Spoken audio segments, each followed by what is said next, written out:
very ഉപേക്ഷിക്കുന്ന ബഹുമാനത് വിശദമായൊരു വലിയ പ്രസംഗത്തിനൊന്നും സാധ്യതയില്ല. ഇവിടെ നിൽക്കുമ്പോൾ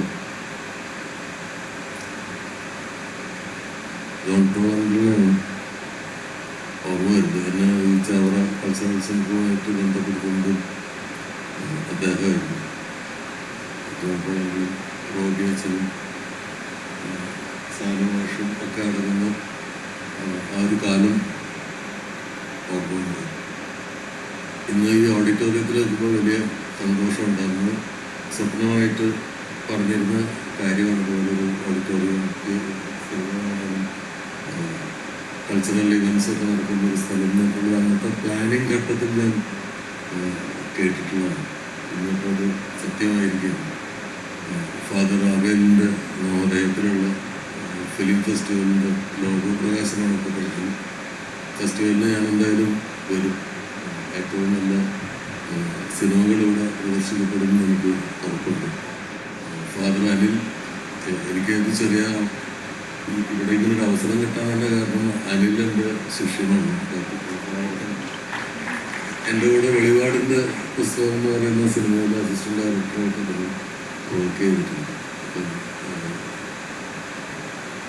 അതിൻ്റെ വെളിച്ചത്തിലാണ് ഞാനിവിടെ നിൽക്കുന്നത്. ഈ ഫെസ്റ്റിവലിന് എൻ്റെ എല്ലാ ആശംസകളും. ഫിലിം ഫെസ്റ്റിവലുകളാണ് കേരളത്തിലെ മലയാള സിനിമയെ ഇന്ത്യയിലെ ഏറ്റവും നല്ല സിനിമകൾ വരുന്ന ഒരു സ്ഥലമാക്കി മാറ്റിയത് ഫെസ്റ്റിവലുകൾ. ഇപ്പോൾ ഫെസ്റ്റിവലുകളുടെ ഇൻഫ്ലുവൻസ് കൊണ്ട് കുറച്ച് കടന്നു പോയിട്ടുണ്ടോ എന്ന് സംശയമുണ്ട്.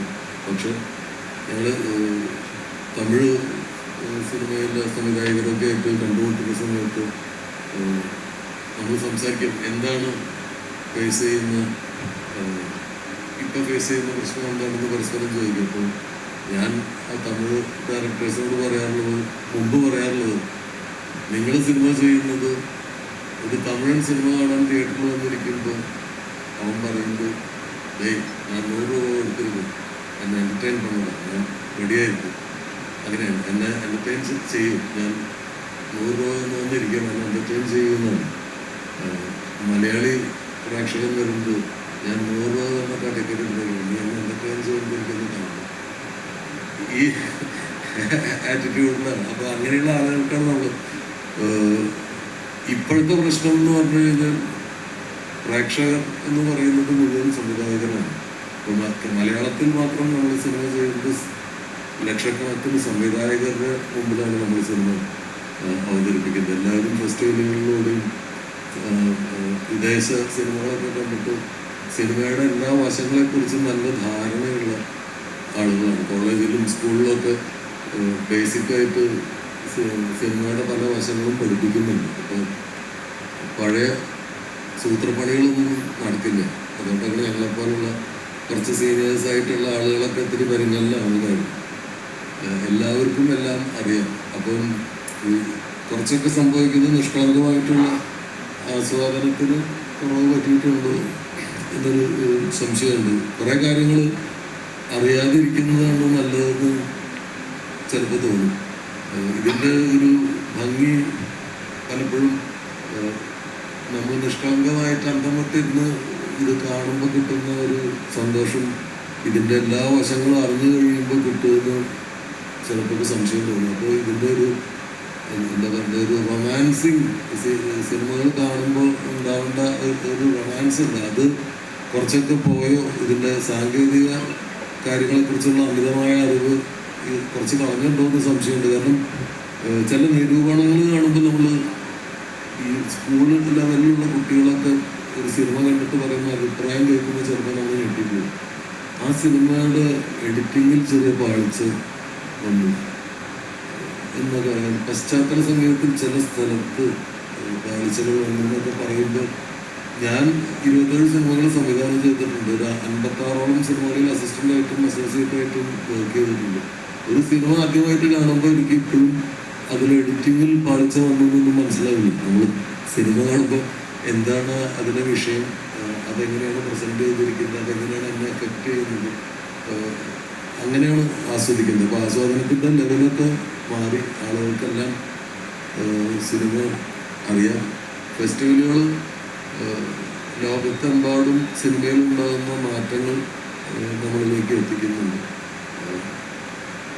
പണ്ട് നമ്മൾ ഒരു ഇറാനിയൻ സിനിമ കാണുമ്പോൾ അല്ലെങ്കിൽ ഒരു യൂറോപ്യൻ സിനിമ കാണുമ്പോൾ നമ്മൾ ചിന്തിക്കുക ആ നാട്ടിലെ കൾച്ചറിൽ ഇങ്ങനെയൊക്കെയാണ് കാര്യങ്ങൾ, ആ നാടിൻ്റെ സംസ്കാരത്തെക്കുറിച്ച് മനസ്സിലാക്കാൻ.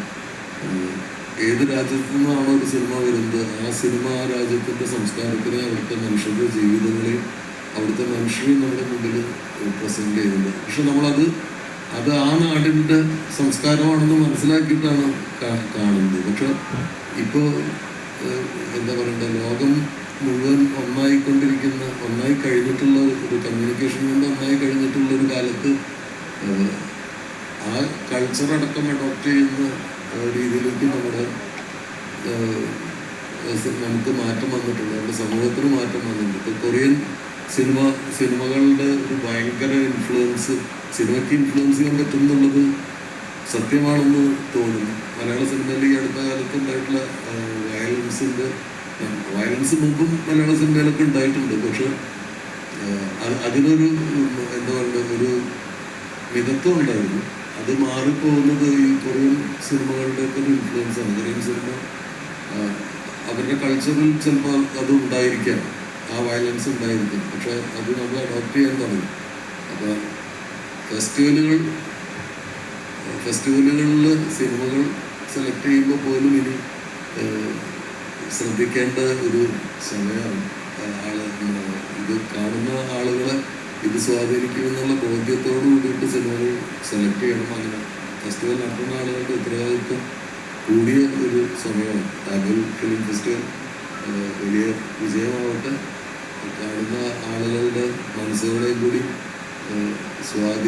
നല്ല രീതിയിൽ സ്വാധീനിക്കുന്ന സിനിമകൾ ഫെസ്റ്റിവലിൽ ഉണ്ടാവട്ടെ എന്ന് ഞാൻ ആശംസിക്കുന്നു.